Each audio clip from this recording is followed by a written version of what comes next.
The murder of a prominent Mississippi judge and his wife stuns the South. That was phenomenal. I mean, utter shock. Everyone in town has a suspect. Hey, you need to look at this guy, you need to look at that guy.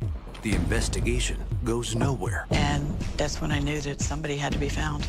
Somebody had to get that proof. But that proof leads them to a suspect no one could possibly predict. The whole thing was just so unbelievable. That rebel, you son of a bitch. September 16th, 1987. Vince and Margaret Sherry are found shot to death in their home in an affluent neighborhood in Biloxi, Mississippi. My brother Eric called, and he said, Mom and Dad are dead. I said, what? And he said they were murdered. I felt like my temperature dropped to about 20 degrees. I felt so incredibly cold. I couldn't believe it. News of the Sherry murders shocked the entire Gulf Coast. Well, this was a real high-end case. This was not some little passion murder. People were really in an uproar over it. Things like that did not happen to people that you knew and that prominent of people in the community. Vince Sherry is a sitting state court judge. Margaret Sherry is a well-known figure in local politics, a former Biloxi City Councilwoman and a potential candidate for mayor. Everyone knew them. If you said Margaret and Vince, you didn't have to say the last name. To anyone who had been in Biloxi for any length of time at all, everyone knew Margaret and Vince.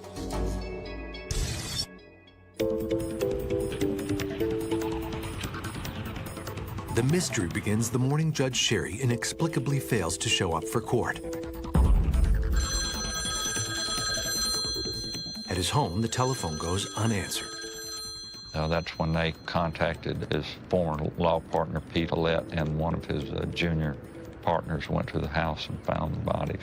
He went into the house. He was in there for a few seconds, walked out, and said, oh, my God, they're dead. Vince and Margaret are both dead. And he said, I knew there was something wrong because there was a really bad smell. And he said, I didn't want to see any more. I just left the house and told the neighbor to call the police.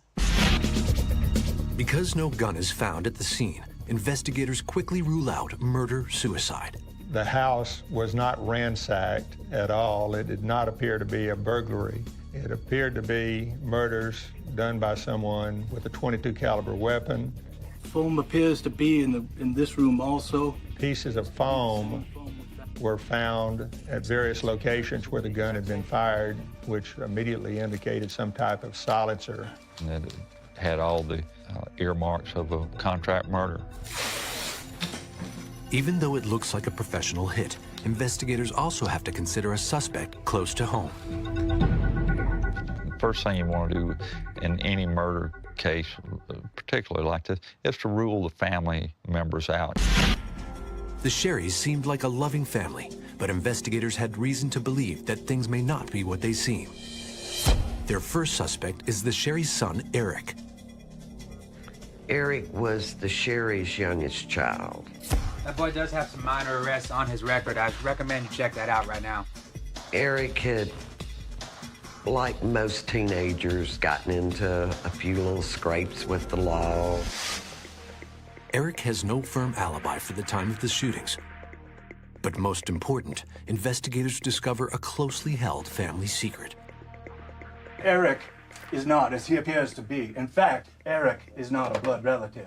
So if you could call on that and find out what's going on there. He was adopted and didn't know. This was a huge family secret. Gentlemen, it's Bruce. It's been confirmed. But could it possibly have been a motive for murder? Investigators theorize that if Eric Sherry had discovered the truth about his birth, he might have become upset enough to kill his adoptive parents. Because we ran down just about all on Eric Sherry, and nothing really popped out of that.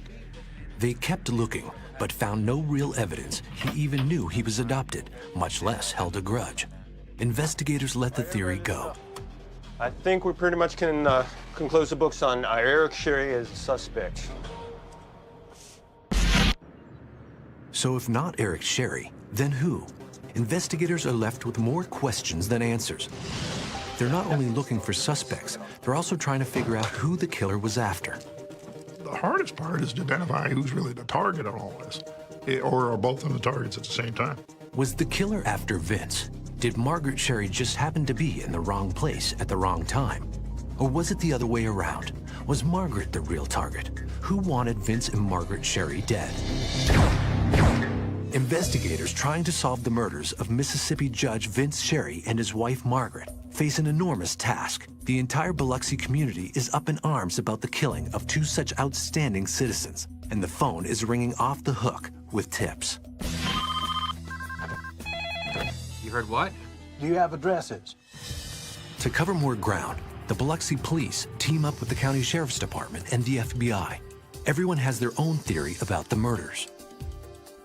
Rumors were flying around the city. Some people were saying that there were other politicians that were involved in the murders. Others thought perhaps some prominent businessmen were involved. They were concerned who might be killed next. The way I would describe it, almost like an Agatha Christie novel. You know, red herrings are everywhere. We're looking at the judge and his friends now. Investigators split up. Some follow leads on Vince Sherry, others follow leads on Margaret. Vince and Margaret, the two victims, were here in the column. We'd have a huge mass meeting with everybody, discuss them, see who wants to take this one and that one. It was just unbelievable. But Biloxi's criminal enterprises generate the best leads. The city has a long history of illegal gambling, strip clubs, and prostitution. Everyone called Biloxi Sin City. In 1987, the Biloxi beachfront is a slum of seedy clubs and a magnet for crime. As a city councilwoman, Diane Herensky represented that area. My ward was the ward known as the Strip. If you wanted to find a stripper, if you wanted gambling, you came to Biloxi on the Strip. There were a lot of criminals in and out of the area, especially members of what we call the Dixie Mafia. All right now, boys, put your money up. It was a loose-knit group of traveling criminals, mainly in the southeast, involved in everything from murders to bank robberies, and eventually in drug smuggling.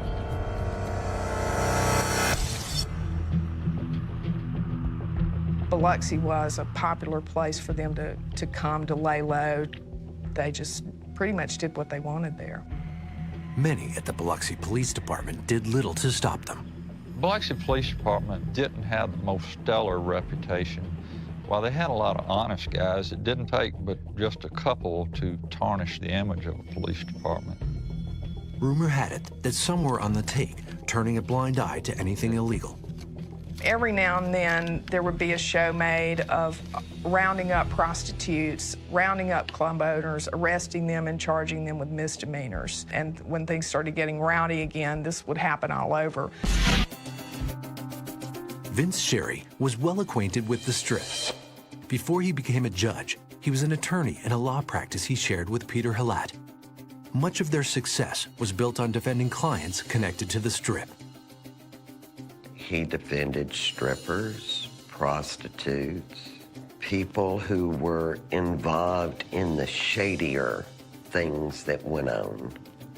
Some clients had substantial disagreements with Mr. Sherry, and it was thought that perhaps one of the disgruntled clients may have had something to do with the deaths of Judge Sherry and his wife, Margaret.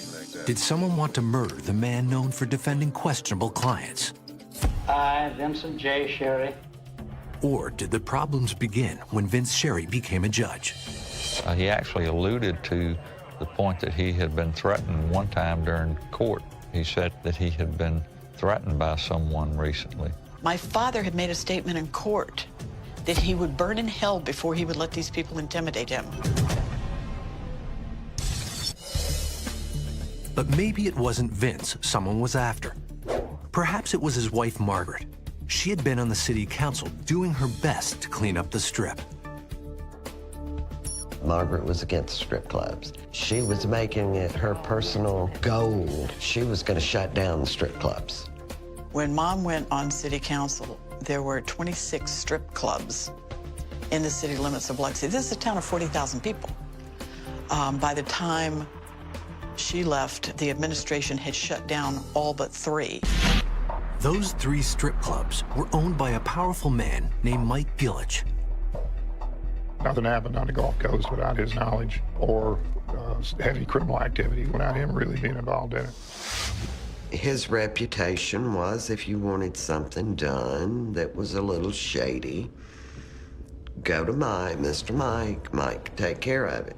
He had been an associate of Dixie Mafia members for many years and was well known among the criminal element in the Southeast. He was also a close friend of attorney Pete Halat. He knew Judge Sherry. Did Mike Gillich order the Sherrys killed? While investigators track down leads along the strip, the Sherry's daughter, Lynn, points investigators to a suspect of her own. A very unusual suspect, Biloxi's mayor, Gerald Blessy. When Margaret was killed, she was planning to run for mayor. I was very concerned that somebody associated with the mayor had done this. At that point in time, all we could see was that he had the most to lose by her staying alive. A lot of people thought Gerald Blessy had the Sherrys murdered. People were out there saying, well, Gerald Blessy had it done because he didn't want her running for mayor again. The crazy rumors reached a high point at the Sherrys' funeral. We had people come up to us at the wake and say, you know, about 75% of the people in this town believe that Gerald Blessy had your mom and daddy killed, and the other 25% are related to him. He had a vision for Biloxi that did not match with Margaret's vision. So they fought like cats and dogs. Blessy wanted to bring legalized gambling to Biloxi. Margaret was totally opposed. She was very much afraid that dockside gambling was going to go in, which she felt would really add to the corruption that was already there. You talk about bringing more corruption to the city. That's not great corruption. thing to do. It's going to bring jobs. Could the mayor be the man behind the murders? It's the wildest of theories, or is it? A new clue soon surfaces that takes everyone by surprise. I saw a man come out of your mommy and daddy's house. A neighbor who lives next door to the Sherrys tells Lynn he saw the killer driving away in a yellow car. More important, he recognized him. Who was he? The man. It was a police officer. What? He said, I mean, it was a Biloxi cop. And I said, what are you talking about? He said, I saw the guy that did this. And I was floored. The killer is a cop? Hard to believe. But the neighbor is certain that the driver of the car was Rick Kirk, a Biloxi police officer who had once arrested him. The perception of the Biloxi Police Department being a corrupt organization, and now all of a sudden a neighbor saying, well, Rick Kirk was driving this yellow car, which is believed to have been part of the murder. And it was front page news. So I thought, okay, it wasn't a very big leap to think if the mayor was the worst enemy and he's keeping his police force controlling the investigation, how perfect is that if it was indeed a Biloxi cop? You know how hard this is for me to ask you this question, but I got to do it. I know it's been. For both Rick Kirk and the investigators, it's an astonishing allegation. They bring Kirk in for questioning. I remember asking point blank, did he kill the Sherrys? I'll never forget his face. I can't even believe you're asking me that question. The FBI checks Kirk's alibi. It is solid and gives him a polygraph test. He passes. Soon, more proof that Kirk is not involved. A few days after the murders, the killer's getaway car, the car the Sherry's neighbor had spotted, is found abandoned about a mile away in an apartment building parking lot. The hit car turned out to be a stolen vehicle with an altered stolen tag. So it was obvious the car the witness had seen was not an unmarked police car and was not driven by Detective Rick Kirk. Though the car, a Ford Fairmont, clears Kirk, its license plate leads investigators to the car lot where the abandoned vehicle was stored. One of the last people who would have had access to taking the tag off the abandoned car and holding it and putting it on this hit car was a Biloxi locksmith named Lenny Sweatman. Lenny Sweatman, who his whole entire life has been a criminal. If there's a key to be made, he can do it. Sweatman is also a longtime foot soldier in the Dixie Mafia. His involvement takes investigators back to the legendary Biloxi Strip and the man who runs it, Mike Gillich. Mike Gillich was always a person law enforcement looked to when something happened on the Biloxi Strip. He was the coast connection to the Dixie Mafia. We really felt that if Mike was not involved, he probably knew who was. Always, his name's always coming up. This is Mike Gillich. Investigators know there must be a strong connection, but they have no hard evidence, and no one on the Strip is talking. The killer may get away scot-free. That's when I knew that somebody had to be found. Somebody had to get that proof. And I just want to find who killed my parents. The Sherry's daughter, Lynn, hires a private investigator who soon turns up a suspect no one could possibly have imagined. 18 months after Vince and Margaret Sherry are murdered, investigators in Biloxi, Mississippi continue to hunt their killer. Their list includes the notorious Dixie Mafia and even the city's controversial mayor, but they have yet to make an arrest. Hey, look, the cops are doing all they can. I know. Desperate to keep the case alive, the Sherry's daughter, Lynn Spacito, hires her own investigator. I wanted somebody overseeing the investigation that had nothing to gain or lose. I really felt that if Mayor Biloxi was involved, obviously he had a huge bonus in keeping everything as covered as possible. Her private eye is Rex Armistead, a well-respected former Mississippi Highway Patrol investigator. Rex told her, look, you don't know where this is going to lead. And she told Rex, I don't care where it leads. You find out, you help me find out who killed my parents. Leave no stone unturned. Rex Armistead finds what he's looking for, an inmate with connections to the Dixie Mafia named Bobby Joe Fabian. Bobby Joe Fabian is an inmate at Angola serving a life term for murder. Angola is a very high security, maximum security prison. It's very isolated. It's on the river. All in all, it's considered a pretty miserable place to do time. Bobby Joe, you know why I'm here. At Angola, Armistead uses a tried-and-true interrogation ploy. By convincing Fabian he already knows he was involved in the Sherry's murders, Armistead tries tricking him into spilling the beans. You were directly involved in the killing of the good Judge Sherry and his wife, Margaret. I don't know what you're talking about. Oh, yes, I understand. Rex looked at him and said, you're going to tell me everything you know about the killing of Judge Sherry and his wife in Biloxi. Another fellow ordered the hit on Judge Sherry and his wife. The trick works. Fabian tells Armistead everything.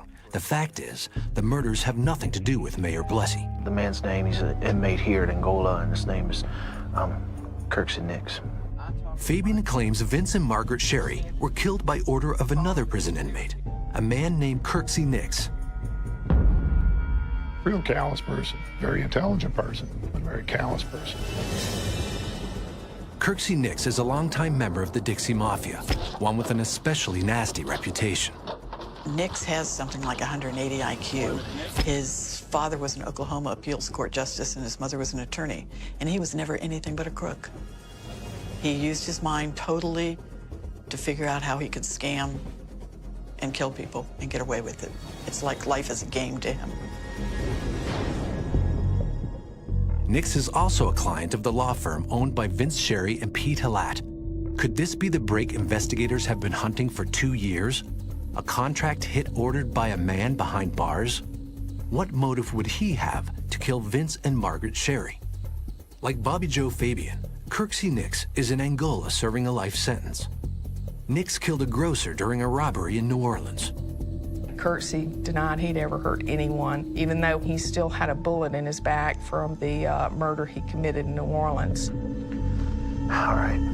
Fabian tells Armistead that Kirksey Nix is masterminding a lucrative scam from inside the prison, a con targeting gay men across the country. Kirksey called it the Lonely Hearts Club. You caught my heart. They put ads in gay publications, which we refer to as the Lonely Heart Scam. People who were very prominent in their community would respond to these pen pal ads of, for example, I'm looking for a teddy bear to spend a joyous summer with. Nix and his cohorts then write them back, being sure to include a beefcake shot of a young hunk. Here's an aging inmate who looks like a Pillsbury doughboy sending out these photos of this cute little 19-year-old guy. I am so lonely, and so is my heart. Oh, the Lonely Heart Club. Oh, dear. The gay men have no idea their pen pals are prison inmates until it's way too late. Please heal it with your magic power. Magic power. Once letters started going back and forth between this alleged teenage boy and this homosexual, they would then have a hook set, and they'd have this person identified, and eventually would get a telephone number to contact him. He set up a very sophisticated operation. He had phone numbers for the scam plugged into his Casio watch so that if his cell was searched, they wouldn't find the numbers. They were all programmed into his watch. Hey, teddy bear. What's up? Soon, Nix is asking his marks for cash. I need some money because my mama's really sick, and... He would say, well, he had gotten in this jam and they were going to have to send a little money. They would ask for airfare. They would ask for moving expenses. They would ask for car insurance money. They would ask for anything they could dream up. Once they were in for a little money, they'd think, well, if I just send a little more, he's going to come stay with me. So they'd send a little more, and before you knew it, they were out thousands of dollars. I could use some more, yes. Even if the marks don't fall for the scam, Nix blackmails them into sending money anyway. He threatens them by saying whatever he thinks will get them to pay. They were doing this every day, 24 hours a day. Thank you And hauling in thousands of dollars every week. What does a convict locked up for life want with all that money? Kirksey Nix has a plan. Law enforcement officers believe one of the reasons he was accumulating all the money from the scam was so that he could buy himself a pardon. Kirksey was going to attempt to purchase his way out of the Louisiana penitentiary system, either by paying off members of the parole board or through paying off then Governor Edwin Edwards. And that's why he was amassing all this money. Nix is so sure he can pull it off, he's already bought a house to live in and a car to drive. Basically, Kirksey Nix was preparing his life for after his buyout. He was getting ready to spring himself out one day. This is Kirksey. I want my money. But just as he's ready to make the deal, Fabian claims Kirksey Nix discovers the money he's stashed away. Now hundreds of thousands of dollars has suddenly gone missing. You can't just get up and walk away. And there are only two people who could have pulled that off. The lawyers responsible for holding on to his money, Vince Sherry or Pete Halat. Suddenly, Kirksey Nix has a motive for murder. 2 years after the murder of Vince and Margaret Sherry, investigators are still looking for a break in the case. Then, a prison informant hands them a new prime suspect, a convicted murderer named Kirksey Nix. Nix has been working a scam involving gay men that has racked up hundreds of thousands of dollars. Now that money has inexplicably disappeared. That money was held by Pete Halat, who was Kirksey Nix's lawyer. According to the investigator's informant, Bobby Joe Fabian, Halat immediately goes to Angola prison to meet with Kirksey Nix. There, Nix confronts Halat about the missing money. It is then that Halat does the unthinkable. He betrays his best friend. Vince stole your money. Pete convinced Kirksey Vince Sherry had taken his money. Then he's going to have to die. And at that point, Kirksey Nix said, then he dies. And Pete said, you can't kill him and leave his wife alive. She's too powerful. She's going to be the next mayor. He said, that's no problem. We'll do them both. Bobby Joe Fabian's allegations are astounding. According to him, Pete Halat has a hand in the murders of Vince and Margaret Sherry. You better sit down, girl. Rex called me and said, "Sit down, girl, I've got some news for you." And I said, "What's that?" And he said, "Pete Halat's involved to his eyeballs." But how much of Bobby Joe Fabian's story is true? He's serving a life sentence without possibility of parole in Louisiana. If he's moved to a prison in Mississippi, he might be able to get parole. Maybe he's planning on parlaying his story into a transfer. He figures his best way to get out is to cooperate with authorities against Nix and help solve this murder in Biloxi. For a get-out-of-jail card, Fabian might be willing to say anything. Is it possible there's any truth to the incredible allegations of a convicted criminal? Bobby Joe told his story, and he told them about Pete's involvement, but nobody in the public knew. This was kept very quiet. They did not want information about it leaked out while they were trying to do their investigation. Pete Halat is no ordinary suspect. Not only is he Vince Sherry's former law partner and close friend, Pete was like a brother to him. Their relationship was incredibly close. he also has a new job. Since Mayor Gerald Blessey declined to run again, Halat is Biloxi's brand new mayor, the very post Margaret Sherry was aiming for before her murder. Pete was a Biloxi boy. He was the golden boy. While investigators quietly try to corroborate Bobby Joe Fabian's story without alerting Pete Halat, Fabian suddenly discovers his fellow inmates know he's snitched. Lynn and Rex Armistead feared for Bobby Joe Fabian's life, so they felt like he was going to have to go public with the story. They were afraid he was going to get killed over there at the prison for talking. You're going to disguise me, right? Make my face fuzzier or something. Right. To save his skin, Bobby Joe Fabian goes on TV with his face disguised. Sherry's was killed because a hit was put on them by Peter Halat and Curtsy Nix. Peter Halat was holding a large amount of money for 4 of us. When this money was demanded, he said Sherry ripped us off. Peter Halat didn't want to kick this money down, give us our money. That somebody was going to die, and better Sherry than him.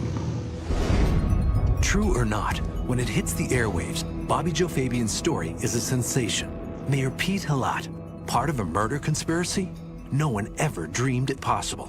When Pete Halat was linked to this crime, people were shocked. Well, he was their best friend.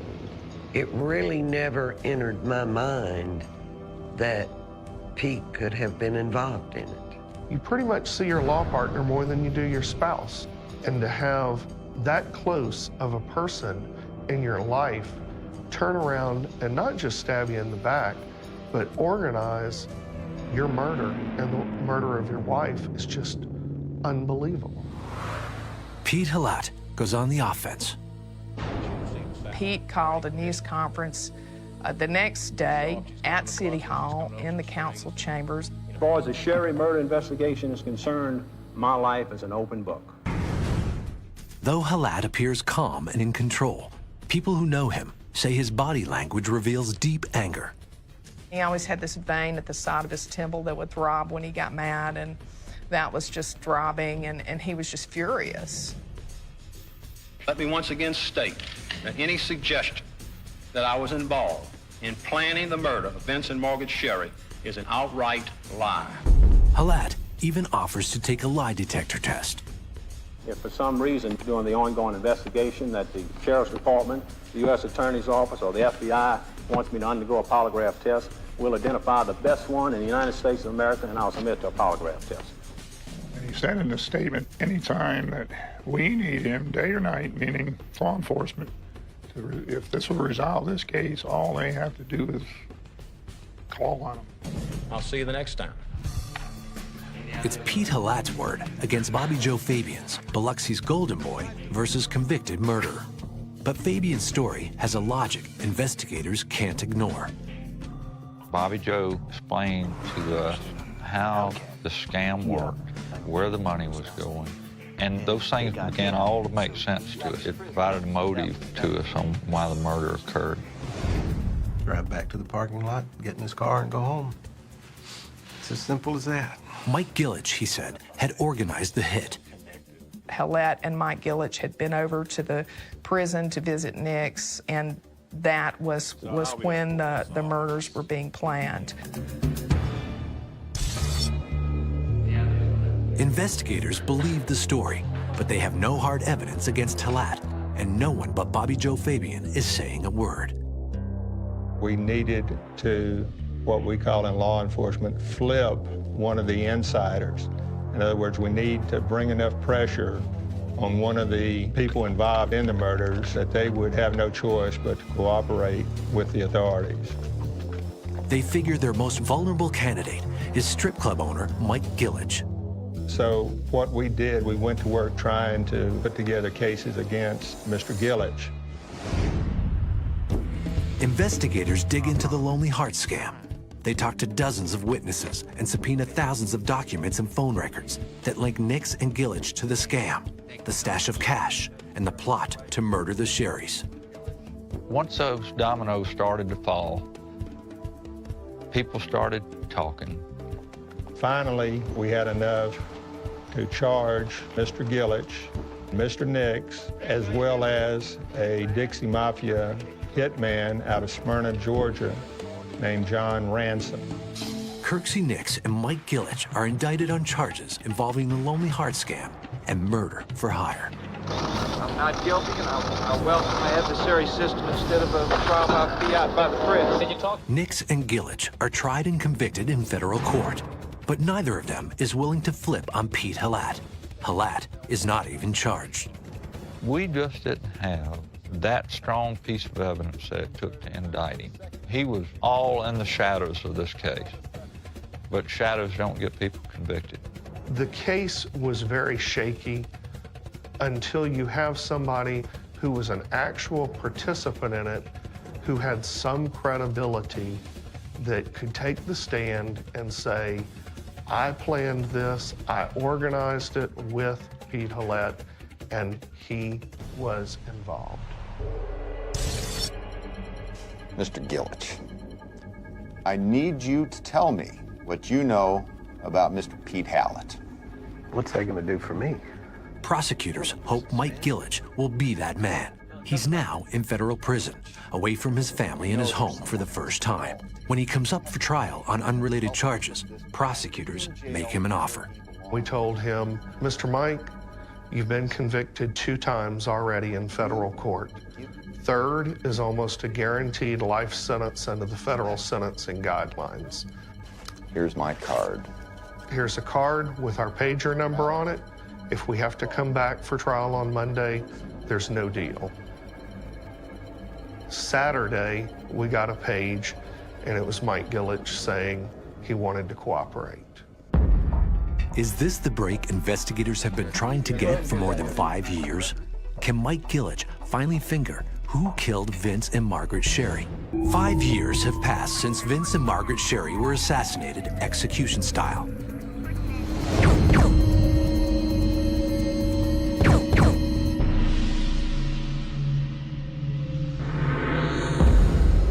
Prosecutors have convicted career criminal Kirksey Nix and strip club owner Mike Gillich for the crime. But they suspect one member of the conspiracy is still walking free. Pete Hallett, Vince Sherry's best friend and former law partner, and now mayor of Biloxi. Here, all of a sudden now, he's got his own police department. What's he doing to solve the case? Why was he not at the police department every day bugging them? Get this done. Find out who did this to people. This man doesn't want it found out who was involved. Meanwhile, Hallett talks a good game. As soon as I have an opportunity to get some other things moving, I'll sit down and talk to the public safety director and the chief of police and the chief of our special division, and we'll get back involved in the case. Behind the scenes, investigators cut a deal with Mike Gillich, the Dixie Don. We always knew that Mike Gillich could put the pieces together for us on the Sherry murders. So His cooperation was basically everything. Investigators begin to close the net. Pete Halat is indicted on charges of conspiring to murder.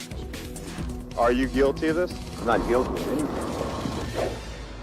But Mike Gillage tells the same story Bobby Joe Fabian told years before. If not for Pete Halat, the Sherrys would still be alive and well. It all started with the money from the Lonely Heart scam. Magic power. One of the people who was in jail with Nix that was entitled to part of the money for the scam got out, went to Pete and said, I want my portion. So I'm here for my part of the money. Well, unfortunately, I don't have your money. Pete couldn't give him the money because he had stole it. Pete was a smart man. He knew that meant somebody had to die. Pete Halat panicked because he knew that Nix would likely have Halat himself killed for taking the money. So therefore, Mr. Halat came up with the idea of blaming the loss of the money on Judge Sherry. So Nix said, well, Vince has got to die. He stole my money. He's gonna die. And Pete said, I'll pay for the hit if you can find a hitman. And so Pete helped organize the hit and helped pay for the hit.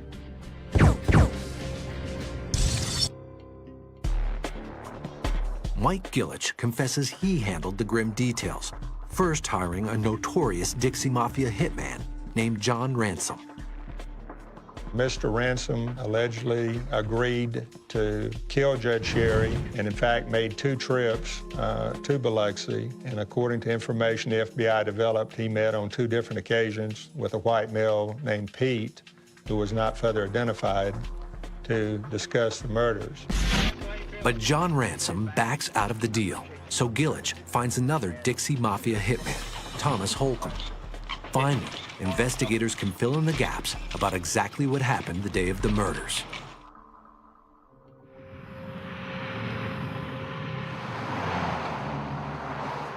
Our investigation indicated that around September 10th of 1987, Thomas Holcomb of Evadale, Texas, came to Biloxi prepared to kill Judge Sherry.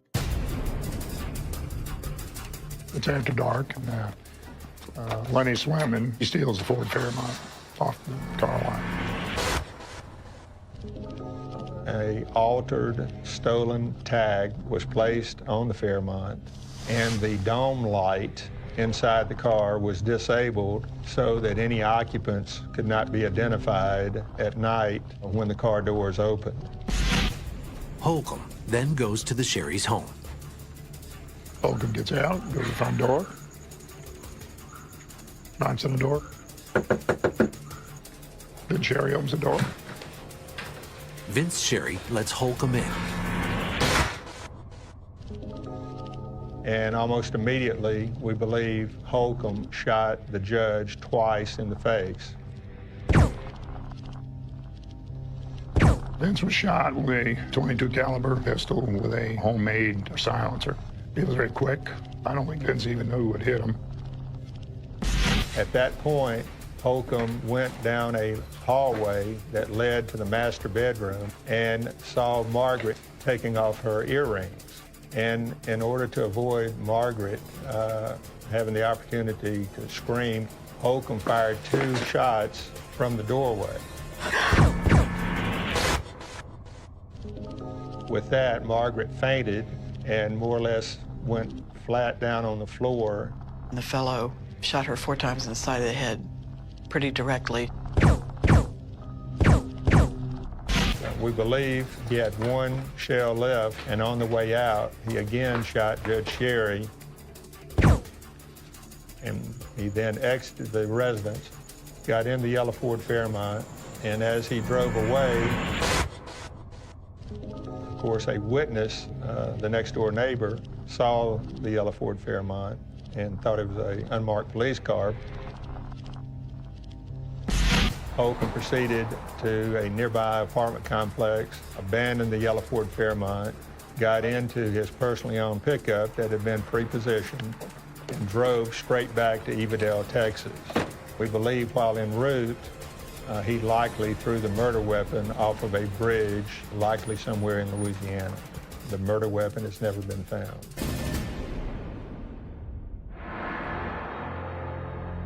It was almost the perfect crime. A crime so appalling, no one would ever have guessed that Pete Halat could have possibly been involved. What makes Pete such an unusual suspect is he was a very prominent figure in Biloxi. But in addition to that, he was allegedly Vince Sherry's best friend, law partner, and the person outside of Margaret Sherry that Vince trusted the most. And you don't turn your back on your friends. And he did that. And that's unforgivable. I think he's about the lowest scum on the earth.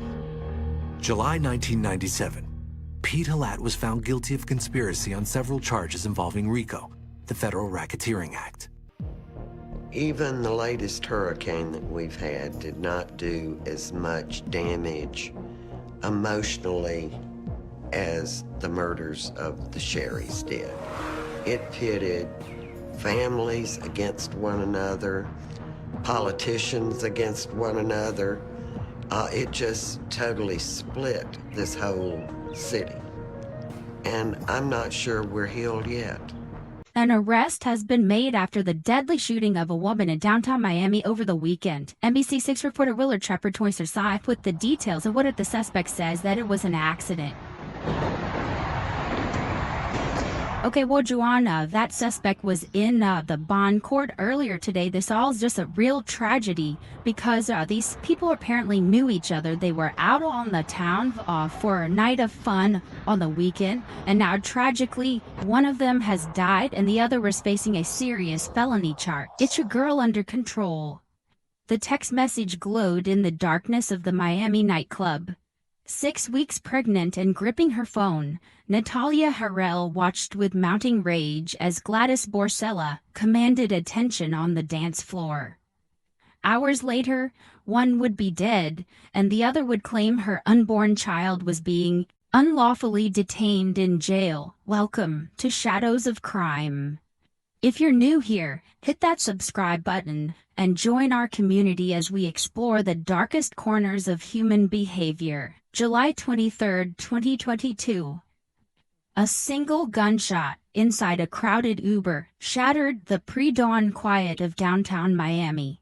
The 2020 Cadillac Escalade had barely traveled a few blocks when surveillance cameras captured a moment that would transform a simple rideshare into a murder scene. 7 strangers, thrown together after a night of partying, now bound by blood and the shocking act that spilled it. You don't want this, Natalia warned, her voice cutting through the music and chatter inside the vehicle. You don't want me to go in my purse. Was it the dancing, the male attention, or something deeper that pushed a pregnant woman to pull the trigger on a mother of 3? The Miami-Dade County Jail now housed not just a murder suspect, but, according to her lawyer's unprecedented legal filing, an unlawfully detained unborn child with constitutional rights. If you've ever shared a rideshare with strangers after a night out, this story might make you think twice about who's sitting beside you. Drop a comment below if you've ever felt unsafe during a late-night Uber ride. The driver navigated through downtown Miami's empty streets, unaware that his vehicle was about to become a crime scene. The argument between the two women escalated quickly. Words became shouts. Tensions reached a breaking point. Natalia reached for her purse. One shot rang out. The Uber screeched to a halt near Southeast 1st Avenue and 1st Street. 6 passengers fled into the night, leaving behind a dying woman and questions that would soon reveal a shocking motive. How could a night of dancing lead to murder? And what happens when a killer claims her fetus is being falsely imprisoned alongside her? Before the night erupted in violence, 28-year-old Gladys Yvette Borsella was known for something entirely different, being the life of the party. Friends described her as someone who always held her hand out for anyone that needed her, even when she had battles of her own. A mother of 3 beautiful children, Gladys put them first in everything she did. Now those children would grow up with only memories of their mother. Miami's South Beach, a cold playground of luxury hotels, pulsing clubs, and beautiful people, attracts those looking for escape. The Clevelanders South Beach Hotel and Bar stands as one of its most iconic hotspots. On July 22, 2022, this vibrant venue became the starting point for a tragedy no one saw coming. That evening, Gladys received an invitation from a friend to join a group at the Clevelander. The text probably seemed innocent enough, a chance to enjoy a summer night out, to dance, laugh, and momentarily set aside the responsibilities of motherhood. She accepted, unaware that among the group she'd meet was 24-year-old Natalia Harrell. Natalia, 6 weeks pregnant and unknown to most in the group, arrived with her own expectations for the night. The two women had never met before. They had no history, no bad blood, just strangers about to collide in the worst possible way. As the night progressed, the atmosphere inside the Clevelander grew electric. Music pounded through speakers, drinks flowed, and the dance floor filled with bodies moving under flashing lights.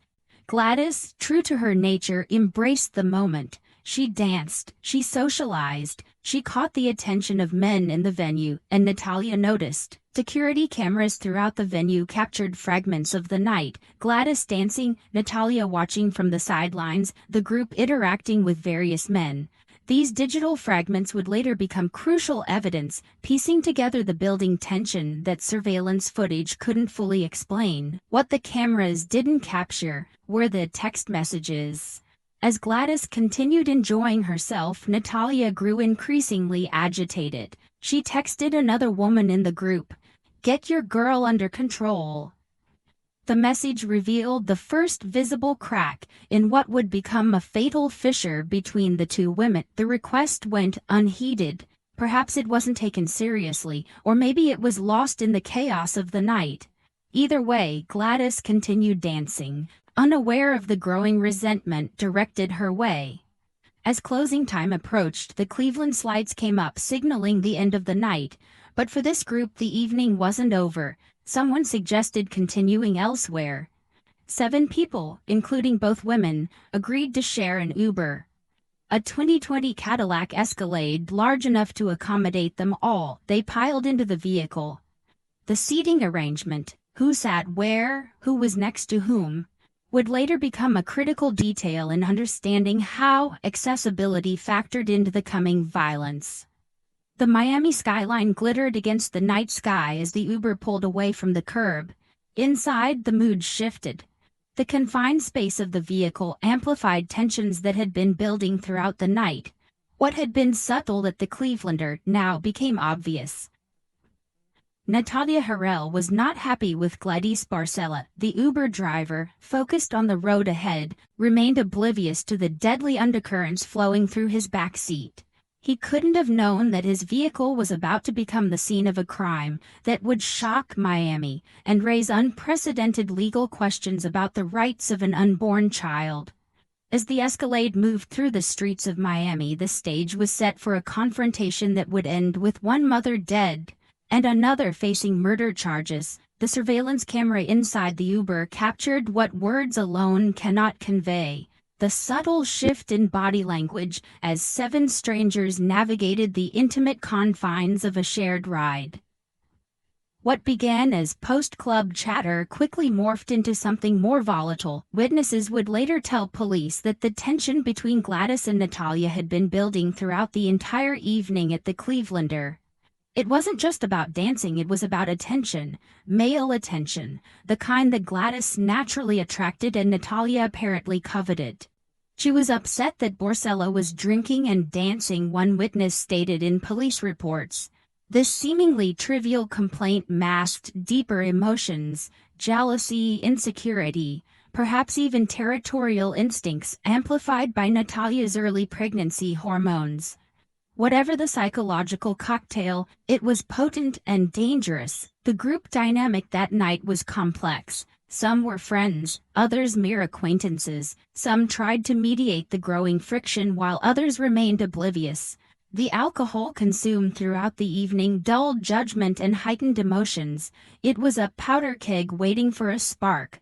That spark came in the form of proximity. Inside the Escalade, personal space vanished.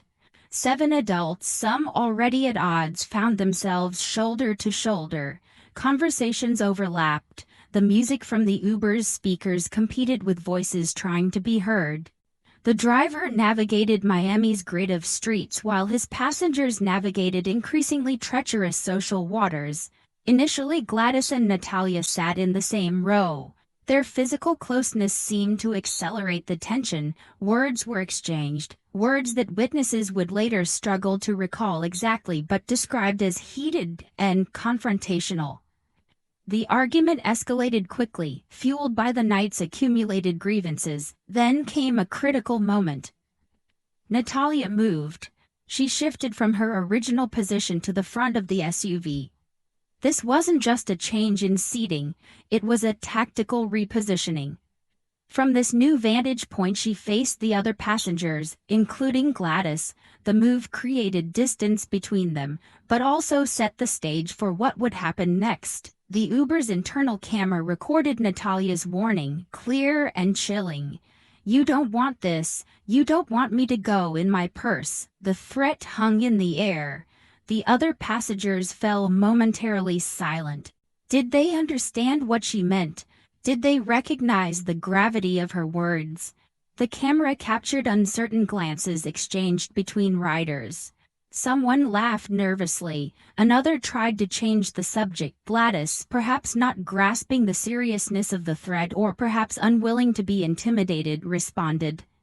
The exact words weren't clearly captured on video, but her body language suggested defiance rather than de-escalation. The argument continued to spiral, voices raised, fingers pointed.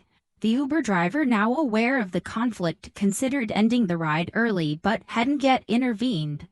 The vehicle continued through downtown Miami, its occupants unaware that they were minutes away from witnessing a homicide. What's particularly striking about this phase of the incident is how many opportunities existed for intervention.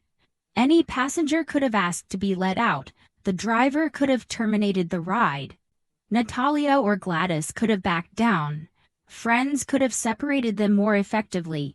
But none of these circuit breakers activated. Instead, the confrontation followed a tragic trajectory that behavioral experts recognize all too well.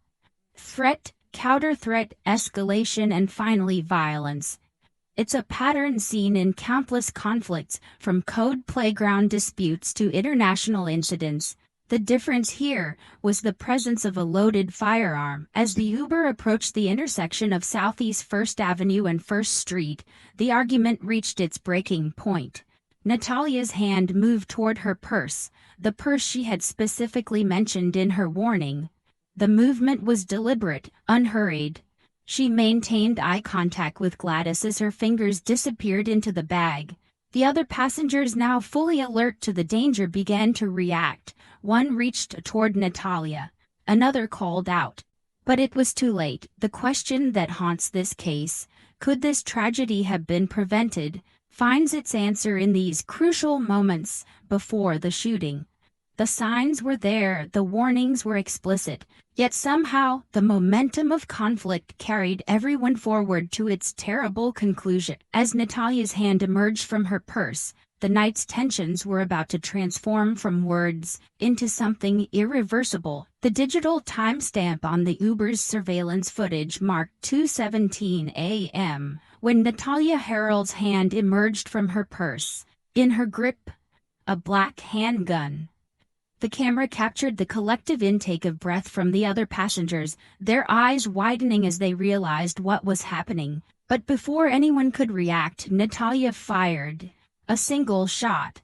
The sound exploded in the confined space of the Cadillac Escalade, deafening in its intensity.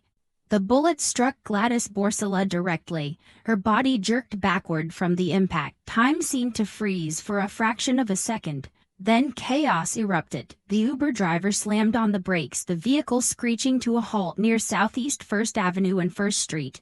The sudden stop sent passengers lurching forward, then back against their seats. Screams filled the cabin. Someone yanked at the door handle. "I've been shot," Gladys managed to say, her voice barely audible above the pandemonium. Blood spread across her clothing, a stark contrast to the Escalade's light interior. The driver, his hands shaking, put the vehicle in park and turned around. What he saw would haunt him for months to come. 6 passengers scrambling to escape, while a 7th slumped in her seat, fighting for breath. Doors flew open, bodies tumbled out onto the Miami street. Among them was Natalia Harrell, the gun still clutched in her hand. Surveillance cameras from nearby buildings captured her fleeing the scene, disappearing into the maze of downtown streets. The other passengers scattered in different directions, their night of partying transformed into a desperate flight from violence. Only Gladys remained in the vehicle, unable to move. The driver, faced with a critical decision, chose to stay with the injured woman rather than pursue the shooter. He called 911, his voice breaking as he described the situation to the dispatcher. "There's been a shooting in my car," he said. "A woman is hurt bad. Please, hurry." First responders arrived within minutes, their emergency lights painting the street in alternating red and blue. Paramedics worked quickly, transferring Gladys from the Uber to an ambulance. They performed CPR en route to Jackson Memorial Hospital, fighting to keep her alive. But the single bullet had done catastrophic damage. Despite the medical team's best efforts, Gladys Yvette Borcella was pronounced dead shortly after arrival. If you're watching this from your phone right now, I want you to take a moment and think. How many times have you shared a ride with complete strangers? Drop a comment below telling us where you're watching from, and if rideshare safety is a concern in your area. While doctors were pronouncing Gladys dead, Miami police were already gathering evidence. The Uber's surveillance footage provided investigators with clear identification of the shooter and witnesses. The vehicle itself became a crime scene, cordoned off with yellow tape as forensic technicians photographed the interior and collected evidence, including the spent shell casing. What makes this case particularly compelling is how much of it was captured on video. Unlike many homicides where investigators must reconstruct events from physical evidence and sometimes contradictory witness statements, this murder played out on camera. The footage showed not just the shooting itself but the crucial minutes leading up to it, the argument, the threat, the deliberate retrieval of the weapon. Within hours, police had identified Natalia Harrell as their suspect. Her image was distributed to law enforcement agencies throughout Miami-Dade County. Given the clear evidence and the seriousness of the crime, apprehending her became a top priority. Natalia didn't make it far. Police located and arrested her within days of the shooting. When taken into custody, she offered no resistance. The gun used in the shooting was recovered as evidence. During initial questioning, Natalia claimed she acted in self-defense, telling detectives she feared for her safety during the argument with Gladys. However, the surveillance footage told a different story, showing Natalia as the aggressor who escalated the verbal dispute to deadly violence. The most chilling aspect of the footage was the calculated nature of the shooting. There was no struggle for the gun, no moment where Natalia appeared to be in danger. Instead, the video showed her issuing a warning, retrieving the weapon deliberately, and firing with apparent intent. As news of the shooting spread through Miami, those who knew Gladys struggled to process her sudden, violent death. Her 3 children, too young to fully comprehend what had happened, now faced growing up without their mother. The family established a GoFundMe campaign, describing Gladys as someone who always held her hand out for anyone that needed her, even when she had battles of her own. Meanwhile, as Natalia Harrell was processed into the Miami-Dade County jail system, a detail emerged that would add an unprecedented dimension to the case. She was 6 weeks pregnant at the time of the shooting. This fact, seemingly incidental at first, would soon become central to one of the most unusual legal strategies Florida had ever seen. The question now facing prosecutors was straightforward.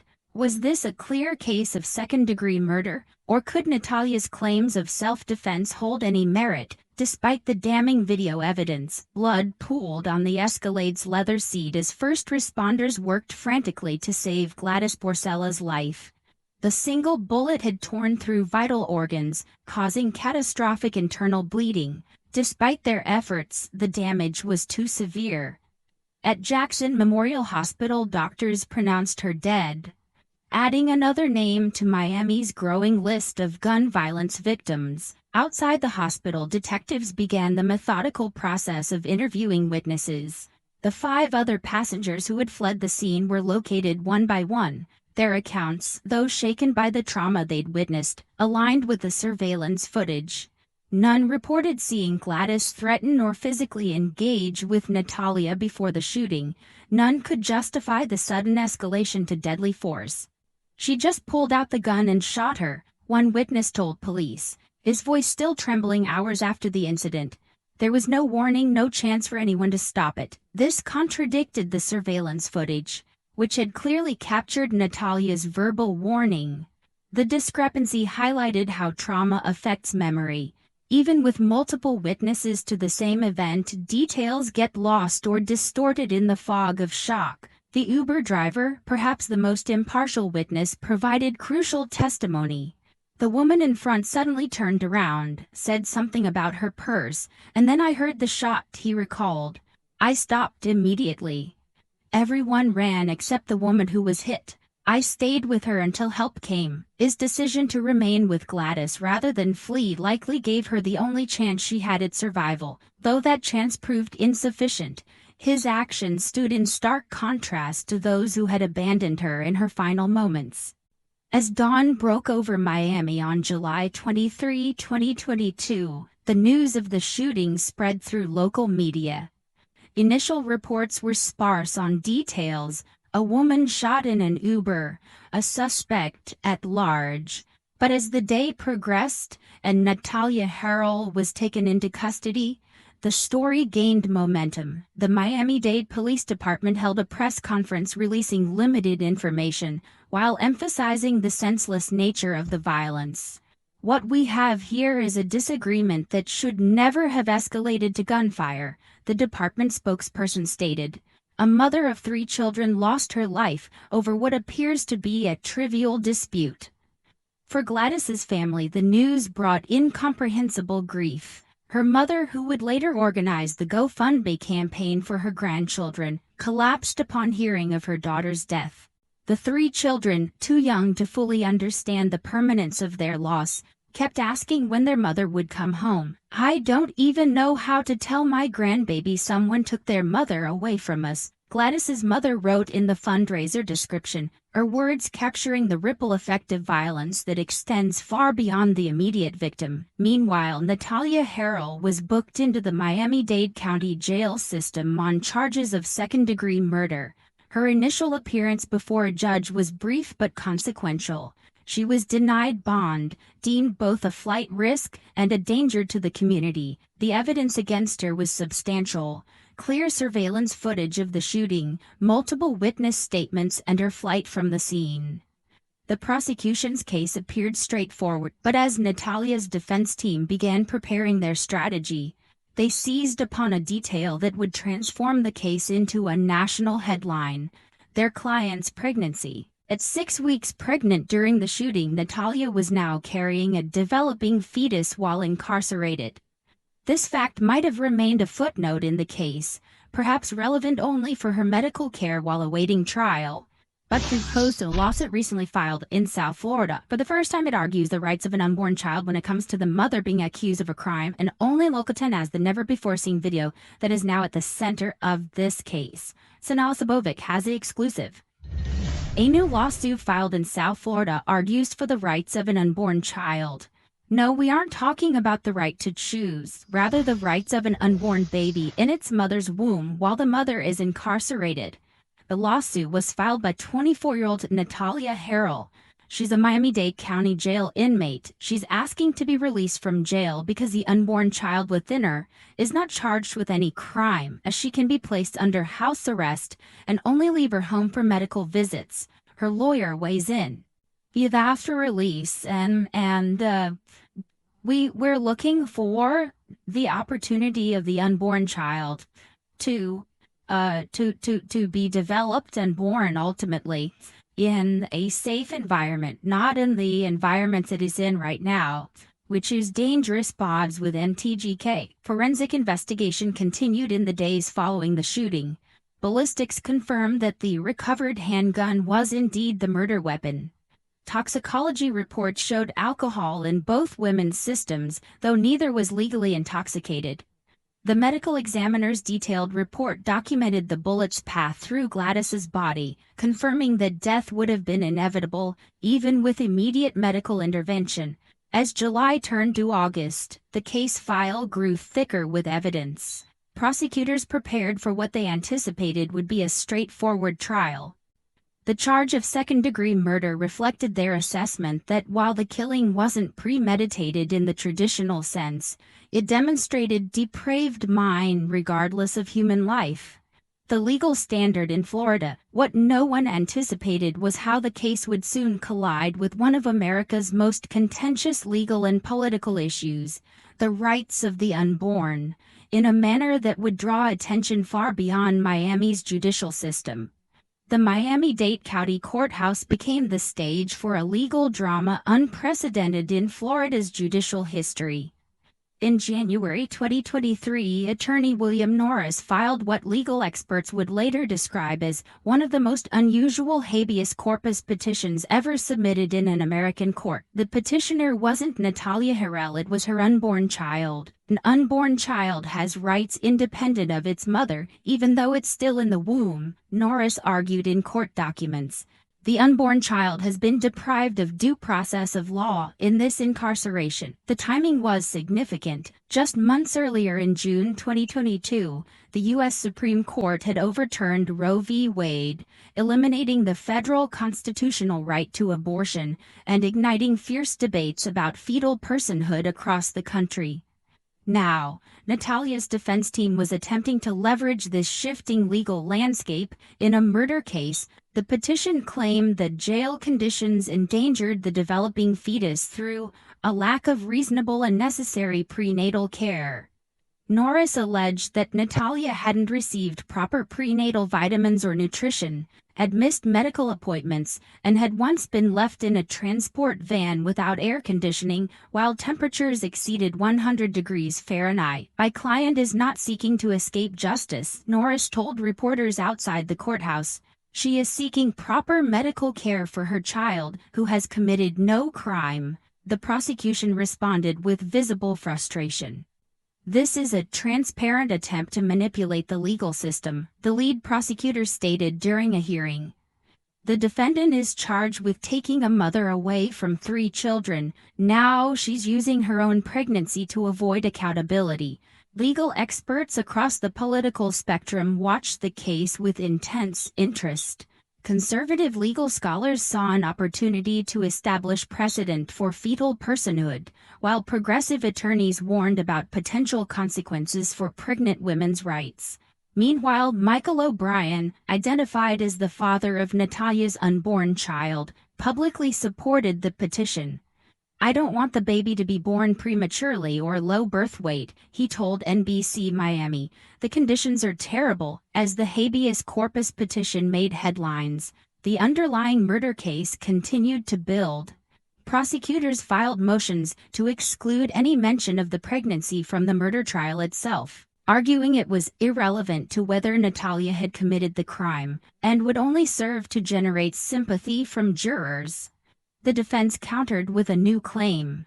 Natalia had acted in self-defense, in fear of her life and the life of her unborn child. This assertion contradicted the surveillance footage, which showed no physical threat from Gladys before the shooting. Nevertheless, it represented a strategic attempt to connect the pregnancy to the criminal act itself. Florida Attorney General Ashley Moody's office eventually intervened, filing a motion to dismiss the habeas corpus petition. The motion cited insufficient evidence to support claims of medical neglect and questioned the legal standing of a fetus to file such a petition. In court, the judge pressed Norris on his client's last medical examination, October, the attorney admitted, making it unclear how far along the pregnancy was or when the baby was due. The Miami-Dade County Corrections and Rehabilitation Department issued a statement defending their care. Miami-Dade Corrections released a statement saying, quote, Miami-Dade County Corrections and Rehabilitation partners with Jackson Health System to provide health care to the inmates in our custody, and we are committed to ensuring all inmates receive professional, timely medical care and all appropriate treatment. We are conducting a full review of the health services offered and received to ensure that all prenatal care being provided in our custody is appropriate. A bill filed this week in Tallahassee coincidentally addresses similar issues. South Florida State Senator Chevron Jones has sponsored what would be called Ava's Law. Gladys Borchella's family watched in disbelief. My daughter is dead, her mother told reporters. Her children will never see her again. And now we're talking about the rights of her killer's unborn baby. Where is the justice for my grandchildren? The question before the court was no longer just whether Natalia Harrell had murdered Gladys Borchella, but whether the unborn child she carried while awaiting trial had independent legal rights that the state was obligated to protect, but transforms a pregnant woman into a killer. This question lies at the heart of the tragedy that unfolded in that Miami Uber. To understand it requires looking beyond the legal arguments to the psychological forces at work that night. Demarisa Franco, a psychologist specializing in interpersonal relationships, points to a phenomenon called comparative jealousy as a potential factor. When someone perceives another person receiving attention or validation they desire for themselves, it can trigger profound feelings of inadequacy and resentment, she explains. Add alcohol and a confined space to that equation, and you have conditions ripe for conflict. The text message Natalia sent, "Get your girl under control," reveals a telling psychological dynamic. It suggests she viewed Gladys's behavior as something that required external regulation, something threatening enough to demand intervention. That language indicates a perception of boundary violation, notes criminal psychologist Dr. Reed Johnson. The question is whether this perception existed solely in Natalia's mind or whether there was genuine provocation. The surveillance footage shows no evidence that Gladys directly antagonized Natalia. Instead, it appears the perceived slight was Gladys simply existing in a space and receiving attention Natalia coveted. Pregnancy adds another complex layer to this psychological profile. While pregnancy is not linked to increased violence, it does involve significant hormonal fluctuations that can amplify existing emotional responses.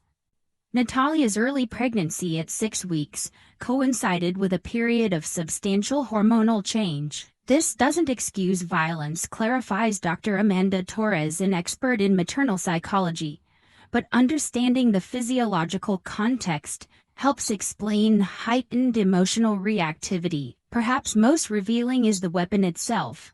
Carrying a loaded firearm to a night of drinking and dancing suggests either habitual weapon carrying or a specific anticipation of conflict. Either scenario points to a person prepared for violence before any dispute arose. The confined space of the Uber created what psychologists call proximity stress, the tension that emerges when people who are already in conflict cannot physically distance themselves. Unlike at the club, where Natalia could move away from Gladys, the Uber forced continued interaction. When we can't create physical distance during conflict, our bodies often enter fight or flight mode, explains Dr. Torres.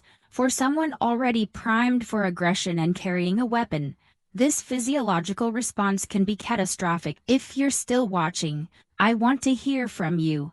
Have you ever witnessed a minor disagreement spiral out of control? What do you think could have prevented this tragedy? Share your thoughts in the comments below. The case also highlights the phenomenon of disinhibition, the reduction in self-restraint that often accompanies alcohol consumption. While toxicology reports indicated neither woman was legally intoxicated, even moderate alcohol consumption can impair judgment and amplify emotional responses. What makes this case particularly disturbing is the apparent disproportion between the perceived offense and the response.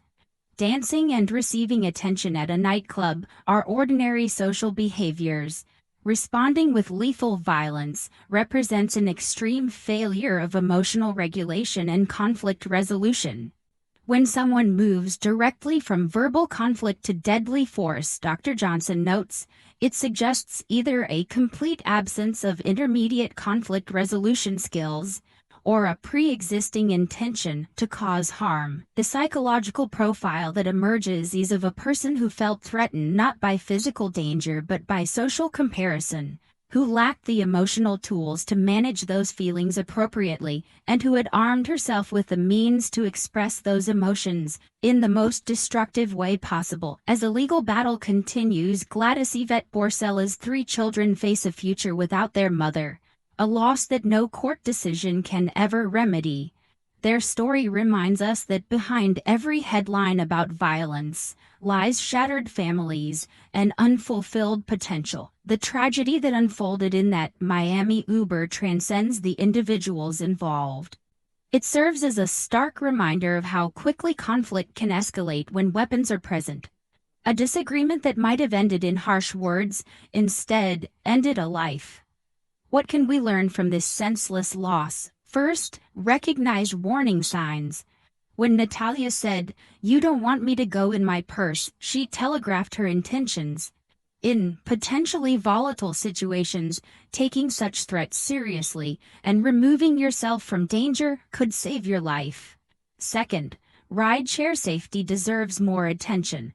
Companies like Uber have implemented panic buttons and GPS tracking, but passengers remain vulnerable in these intimate, confined spaces with strangers. Consider traveling with trusted friends and sharing your ride details with someone not in the vehicle. Third, conflict de-escalation skills are essential life tools. When tensions rise, creating distance, lowering your voice, and refusing to engage can prevent dangerous escalation. No argument is worth risking your safety. Fourth, the presence of firearms fundamentally changes conflict dynamics. A disagreement that might otherwise result in harsh words can instantly become deadly when a gun enters the equation. The decision to carry a weapon comes with profound responsibility. Finally, this case highlights how our justice system struggles with complex intersections of violence, pregnancy, and rights. The legal precedents established here could affect cases for years to come. If this story impacted you, please take a moment to like this video and subscribe to Shadows of Crime.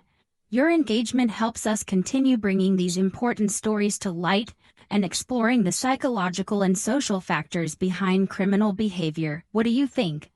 Could this tragedy have been prevented? Are there other lessons we should take from Gladys's story? Share your thoughts in the comments below. The case of Gladys Borcella and Natalia Harrell reminds us that violence rarely erupts without warning signs. By recognizing these signs and responding appropriately, we can better protect ourselves and others from similar tragedies. For Gladys's 3 children, justice may come through the courts, but true justice would have been their mother coming home that night. A possibility lost forever in a moment of unchecked rage and the pull of a trigger.